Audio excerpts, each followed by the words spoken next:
Malam hari ini di catatan demokrasi Maria ini ada dua orang yang memang betul-betul mereka sarjana, tapi ternyata mereka punya pengalaman susahnya mencari kerja di tanah air. Itu dia. Seberapa susahnya sih mencari kerja di tanah air? Sudah bergabung bersama kami ada Mas Nesar dan juga Mas Rakir. Selamat malam Mas Nesar, Mas Raki. Selamat malam.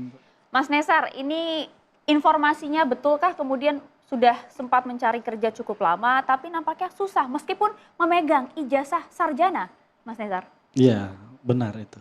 Saya sekitaran kurang lebih menetap di Jakarta itu sekitaran 12 tahun. Wow. Saya kebetulan dari daerah. Dari daerah mana kalau boleh tahu? Sulawesi Barat. Sulbar. Iya. Jadi awalnya saya waktu selesai dari kampus ya, tahun sekitar 2011, berpikir karena memang basically keluarga kami kan saya menyebutnya sederhana, petani gitu orang tua. Orang tua berpikir bahwa ketika kamu di kampung ya berarti kamu tetap harus bertani, berkebun. Sehingga saya pikir kalau saya di sini-sini terus tidak bisa maju gitu ya. Artinya harapan itu terlalu kecil. Sehingga saya berpikir coba kita ke Jakarta aja kali ya. Karena kan saya anggap Jakarta itu kota kemungkinan. Ya, mungkin jadi sukses, mungkin juga jadi yang seperti ini yang terjadi hari ini yang saya alami gitu. 2014 kalau nggak salah. Berapa bersaudara Bang? Saya 15. Saya 15 bersaudara. Saya anak ke-13. Wow. Dan saya dari saudara saya itu satu-satunya yang pertama injak kampus, maksudnya kuliah gitu. Sampai lulus. Alhamdulillah sampai lulus. Jadi 12 abang dan kakak saya itu ya memang ada yang sampai SMA, ada juga yang enggak sampai SMA. Sehingga saya berpikir ya kalau mungkin saya ke Jakarta paling tidak ya orang tua gitu, saudara-saudara ini yang setidaknya ya walaupun kita ini di kampung gitu ya, bertani cuman ada gitu loh adik misalkan yang ibaratnya di Jakarta itu yang enggak juga dibilang sukses cuman layak. Mencari peruntungan lah. Peruntungan benar sekali. Bekal sarjana itu ya Mas? Iya. Apa yang terjadi kemudian pada saat tiba di Jakarta Mas Nesar? Iya kan saya nyari-nyari terus ya. Saya pertama kerja itu di salah satu showroom mobil di daerah Jakarta Pusat sebagai sales marketing. Itu digaji bahasanya sih bukan gaji ya. Transportasi itu 1.500.000 sebulan. Total. Iya, itu artinya ada refund ketika kita melakukan penjualan secara kredit gitu ya. Kalau yang cash yang nggak dapet misalnya. Kurang lebih setahun saya kerja di situ karena mungkin entah karena basically saya juga bukan marketing, kemudian tidak maksimal cara kerja saya di situ. Akhirnya dirumahkan dari kepala cabangnya gitu. Bahasanya kamu dirumahkan dulu nanti diajak lagi kembali bekerja ketika sudah dibutuhkan. Cuman sudah 11 tahun tidak pernah di WhatsApp atau dipanggil lagi gitu. Kemudian pada tahun 2000 saya nyari-nyari terus, 2015 saya lihat ada di daerah Gelora Bung Karno itu pendaftaran ojol pada saat itu.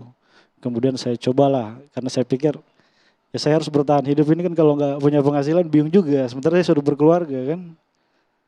Saya coba, alhamdulillah diterima terus saya berapa tahun gitu fokus karena memang pada saat awal-awal ojol itu kan lumayan juga penghasilannya ketimbang saya harus bekerja dengan gelar S1 yang bahasa saya sih tidak dihormati gitu ya. Dengan angka segitu karena kan itu kan di bawah standar UMR DKI Jakarta pada saat itu. Jadi Bang Nesar nih sembari ojek online tapi sempat juga menyebar CV nyari kerjaan lain juga Bang? Iya hampir semua karena kan memang orientasinya bukan, artinya saya tidak punya cita-cita jadi ojol. Karena buat saya ketika saya jadi ojol di Jakarta, ya mendingan saya jadi petani di kampung saya sendiri misalkan. Cuman karena bahasa sih kecelakaan gitu, tidak ada pilihan ya. Apalagi orang tua di kampung pasti membayangkan hal yang jauh daripada ini gitu ya Mas? Iya kebetulan waktu saya sudah merantau itu kedua orang tua saya itu sudah meninggal. Jadi tidak ada, jadi cuman harapan saudara-saudara saja. Kadang-kadang juga ada saudara teman ngabarin gitu, apa kerjaan sekarang? Saya bilang ngojek saya. Kadang mereka tertawa juga gitu, miris ya. Maksudnya kamu berjuang sekolah gitu ya. Karena saya Kuliah. juga artinya bukan persoalan kuliahnya.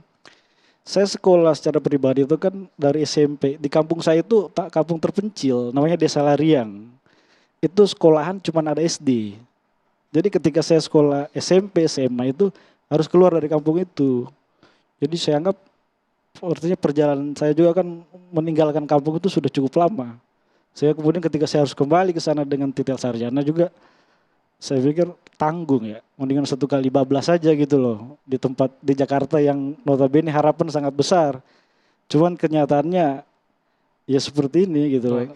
Bang Nesar, kalau kami lihat Bang Nesar saat ini ya sambil berurai berlinang air mata, kami juga ingin tahu kenapa dari berbagai banyak upaya yang Abang lakukan di Jakarta, hambatannya apa Bang? Yang membuat mentok di tengah jalan akhirnya Abang memutuskan untuk ojol ini apa Bang? Awalnya karena mungkin yang pertama kan waktu awal-awal apa sih yang diminta itu kan pengalaman kerja. Sementara kan pada saat saya selesai kan belum punya pengalaman. Saya juga bingung kan. Syarat pengalaman kerja ya Bang ya? Iya. Kemudian Bang? Ya, Umur. entahlah ya. Kalau awal-awal sih enggak. Kalau sekarang yang kan saya sampai hari ini pun masih nyari kerjaan. Dan terhalang juga oleh batas usia itu. Sekarang dihalangi sama usia karena usia saya sudah jalan 36. Rata-rata itu kan 28 30 ada yang sampai 33. Cuman minta pengalaman itu panjang sekali. Sementara kita kan pengalaman cuma diojol karena selama ini mau mencari pengalaman itu tidak diberi ruang. Oke. Ya kan? Tapi sejujurnya Bang dengan penghasilan ojol saat ini untuk mencukupi keluarga Abang sudah berkeluarga ya Bang tadi Bang ya? Iya, saya sudah berkeluarga. Gimana Bang? Cukup? Kurang? Ya Jujurnya Bang? Saran Bang? Angkanya ya. Saya menghasilkan uang dari ojol rata-ratanya itu 150.000 satu hari. Satu hari. Iya. Bisa Saya 4 kan jutaan berarti sebulan ya? kurang lebih. Saya kan juga punya anak tuh. Baik. Saya punya anak 3. Ya saya juga ngekos. Cukupkah Mas? Kalau secara kalkulasi matematisnya saya anggap sih tidak. Cuman kan ya apa yang harus kita lakukan? Kita menerima aja gitu loh. Dengan harapan ya mungkin pemerintah gitu ya. Mohon maaf ya. Langsung disampaikan Bang? Pak Ada Wamen 2 di sini? wakil menteri. Pak Bang Wamen Nesar, mohon izin Pak Wamen juga saya nggak tahu Pak. Cuman ada saya Pak mau anggap Zulfikar, begini. Wamenaker Abang. Saya mungkin mewakili anak-anak daerah yang ada di Jakarta. Yang notabene harapan besar datang ke Jakarta untuk memperbaiki keadaan ekonomi mereka gitu ya. Cuman saya salah satu potret yang bisa menjadi catatan buat mereka gitu loh. Kok wah yang orang berpikir Jakarta itu keren gitu loh. Ternyata Jakarta itu ya ada yang keren, cuman ada juga yang seperti saya. Bukan saya merendahkan diri saya, enggak.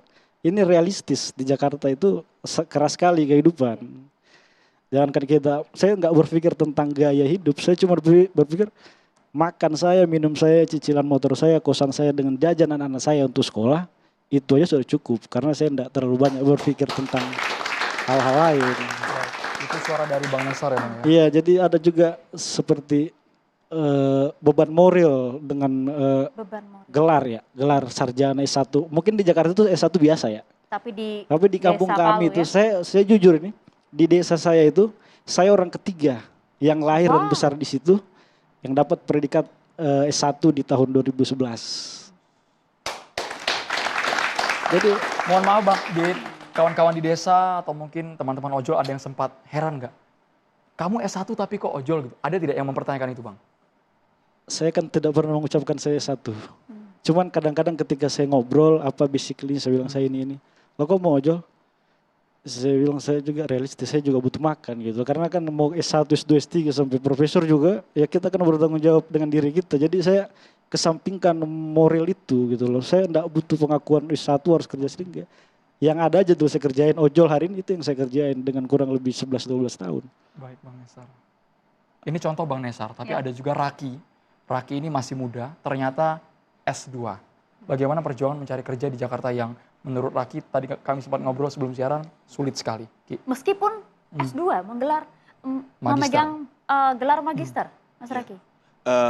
Ya memang hari ini mencari pekerjaan di Jakarta sesulit itu. Karena balik lagi kalau Bang Nesar tadi sudah berkeluarga, aku pun sudah berkeluarga gitu dengan gaji yang mohon maaf nih Pak Wamen terhormat di depan gajiku cuma 3 juta. Jadi kayak harus mikir lagi gitu. Ini gimana, besok harus ngapain lagi gitu. Jadi sekarang basically sih, jadi bener kata tadi abangnya bilang kayak ya udahlah yang ada dikerjain aja gitu. Jadi ya mungkin hashtag si kabur dulu aja, ya itu jadi apa ya, jadi ke-trigger kayak oh iya bener juga kali ya, kita coba aja dulu kali ke luar negeri ya gitu. Ditambah kan banyak juga teman-teman influencer yang oh iya kalau di luar negeri itu seperti ini gitu. Mungkin tadi kayak Bunda Korla cerita soal di Jerman, ketika dengar soal itu jadi kayak oh iya ya, coba kali ya ke luar negeri ya. Tapi balik lagi, dituduhan Tapi nasionalis. Ki, dengan bekal S2 sulitnya apa Ki? Kan harusnya kan nggak ada hambatan, diterima oleh banyak perusahaan. Seharusnya. S2. Umur juga masih muda. Iya umur masih muda. Cuma aku juga masih nggak ngerti gimana balik lagi karena ternyata S2 pun juga susah karena banyak banget perintilannya kayaknya ya kalau di Padahal kualifikasi Hambatannya apa pekerjaannya. saja, Mas Raki? Hambatannya tuh lebih kayak mungkin ya, ini perspektifku sebagai pelamar kerja ya, kayaknya HR-nya bingung deh. Ini S2 mau gue gaji berapa ya gitu. Kayaknya ya. IPK oke padahal. IPK oke banget. Berapa? Makanya IPK aku di 3,6. Wow, cum laude. Makanya aku kayak, ini kayaknya HR pada bingung deh gaji S2 berapa ya gitu. Jadi kayak, mohon maaf mas, belum bisa bergabung di perusahaan kami. Ujung-ujungnya selalu seperti itu gitu. Oke. Ujungnya selalu mentok di situ ya. Kalau Iya. kemudian tadi S1 nampaknya malah justru dirasa tidak dihargai. S2 malah jadi bingung mau digaji berapa, masa gitu Mas?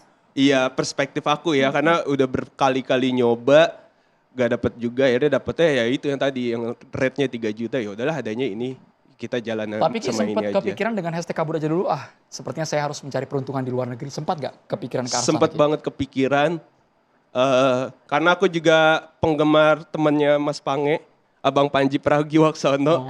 Dia selalu share tentang kehidupan di Amerika kan kayak, oh ternyata itu di cover ya sama Amerika ya. Coba kali ya gitu. Jadi mulai ke-trigger lah dikit-dikit, mulai ke-trigger kayaknya bener nih harus nyobain keluar negeri gitu. Jadi kan bumi luas banget gitu, nggak cuma Indonesia tapi bisa ngetes ke luar negeri kemanapun. Tapi balik lagi di Instagram dibilangnya kurang nasionalis, jadi bingung juga sih. Nah, itu Ini dia. gimana ya? Ini enggak kanan kiri mahasiswa IPK 3,6 S2, kanan kiri makin deg-degan ini Mas. Ini dia, perjalanan Ini saya masih kuliah, Mas. panjang ini katanya IPK Mas. jangan-jangan belum nyampe 3,6 nih, gimana ke depan nih nasibnya Mas? Ya, Menarik monggo ya. juga kalau kita lihat tadi testimoni dari dua pencari kerja. Yang satu kemudian mendapat gelar sarjana, yang satunya lagi gelar magister. Tapi nampaknya begitu susah mencari kerja di tanah air. Bunda Korla nampaknya sejalan dengan apa yang tadi Bunda sampaikan, Bunda? Iya benar. Apa yang diungkapkan kedua bapak dan anak muda tadi itulah realitinya yang nyata bahwa Indonesia itu sangat sulit sekali mencari kerjaan. Walaupun perjuangan mereka kuliah dengan biaya yang banyak, kadang-kadang itu yang membuat Bunda jadi kayak lebih gimana ya, sedih gitu loh. Karena ya tadi itu ada aja persyaratan-persyaratan yang kadang-kadang maaf ya, ini nyatanya aja gitu. Kadang-kadang mesti kenal orang dalam, atau misalnya ini kita mau cari makan malah kita harus nyogok. Itu apa sih, peraturan apa itu? Bikin emosi deh. Iya, jadi maaf nih kalau Bunda emosi karena ini sangat ini kita pengen negara kita maju. Kita bermimpi negara kita ekonominya lebih ke depan.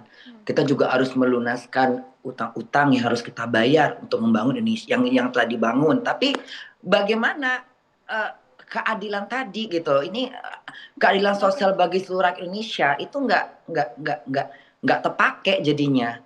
Gitu loh. Tolong buat Bapak Wakil Menteri, tolong diberikan tegaskan kepada semua perusahaan-perusahaan,